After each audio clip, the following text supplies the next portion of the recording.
কল্পনা করুন এমন একটি প্রাসাদ যার প্রতিটি দেয়ালে জ্বলজ্বলে স্বর্ণের আভা, এমন একজন শাসক যার সংগ্রহে আছে হাজার হাজার রাজকীয় গাড়ি, শখ পূরণের জন্য ব্যক্তিগত চিড়িয়াখানা, এমনকি সোনায় মোড়া বিমান। মনে হচ্ছে কোনো গল্পের রাজার আভিজাত্যের বর্ণনা দিচ্ছি। অবিশ্বাস্য মনে হচ্ছে, কিন্তু এটাই সত্যি। আর এই গল্প ব্রুনাইয়ের সুলতান হাসানুল বলকিয়ার। এই ছোট্ট দেশটির সুলতান শুধু শাসক নন, তিনি বিখ্যাত তার স্বপ্নকে রাজকীয় করে তোলার জন্য। এ যেন এক রূপকথার আভিজাত্যের রাজার গল্প।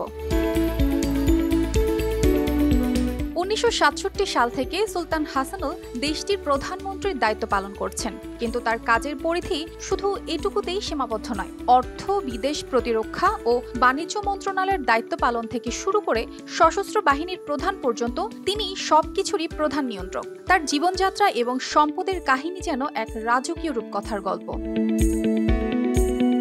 অবিশ্বাস্য ধন সম্পদের মালিক এই সুলতান। তার সম্পদের পরিমাণ 2022 সাল পর্যন্ত $22 বিলিয়ন।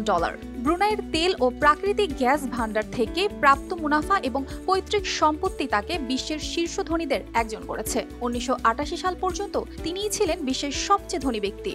ব্রুনাইয়ের রাজধানী বন্দর সেরি বেগওয়ানে অবস্থিত তার বাসস্থান ইস্তানা নুরুল ইমান প্রাসাদ, যার অর্থ বিশ্বাসের আলোর প্রাসাদ। সোনায় মোড়া এই বিশাল প্রাসাদটি বিশ্বের সবচেয়ে বড় ব্যক্তিগত বাসস্থান। এখানে রয়েছে 1700টি ঘর, 257টি শৌচাগার, 5টি সুইমিং পুল এবং শীতাতপ নিয়ন্ত্রিত আস্তাবল। প্রাসাদের এক কোণে একটি ব্যক্তিগত চিড়িয়াখানাও রয়েছে।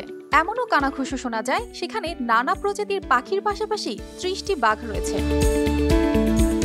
এই সুলতানের শখও বেশ রাজকীয়তার চূড়ায়।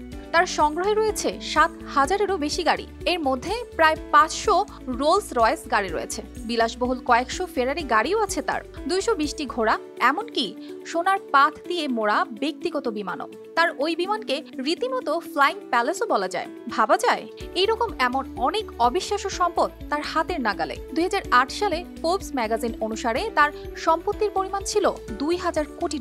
বিশ্বে তিনি রানী দ্বিতীয় এলিজাবেথের পর সবচেয়ে বেশি সময় ধরে রাজত্ব করা একজন শাসক।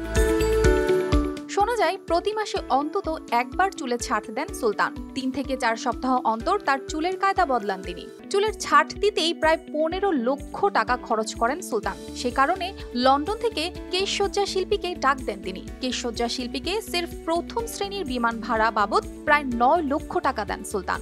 এই অকল্পনীয় আভিজাত্যের রাজার পায়ের ধুলো বাংলাদেশেও পড়েছিল। 2022 সালে তিনি বাংলাদেশ সফর এসেছিলেন। এক অদ্ভুত রূপকথার মতো তার জীবন কাহিনী, যা শোনার পর মনে হয় পৃথিবীর সমস্ত সুখ যেন তার পায়ের নিচে।